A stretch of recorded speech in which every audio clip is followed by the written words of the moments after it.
તો આજે રામનવમીના પાવન પર્વના નિમિત્તે પીએમ નરેન્દ્ર મોદીએ રામ સેતુના દર્શન કર્યા. શ્રીલંકાથી પરત ફરતી વખતે તેમણે આ લાવો માણ્યો હતો. પીએમ મોદીએ સોશિયલ મીડિયા પર એક પોસ્ટ કરી છે, જેમાં તેમણે આ વિડીયો જે છે તે ખાસ અહીં મૂક્યો હતો. પીએમ મોદીએ અયોધ્યામાં જે સૂર્ય તિલક થઈ રહ્યું હતું એ સમયે જ રામ સેતુના દર્શન કરી અને આ દર્શનનો લાભો લીધો.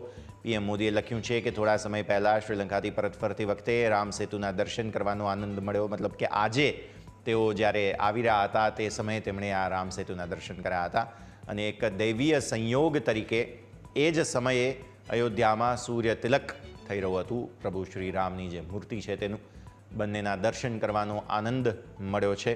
પ્રભુ શ્રી રામ આપણા બધા માટે એકતાનું બળ છે. તેમના આશીર્વાદ હંમેશા આપણા પણ બન્યા રહે તેવું તેમણે પોતાની પોસ્ટમાં લખ્યું હતું.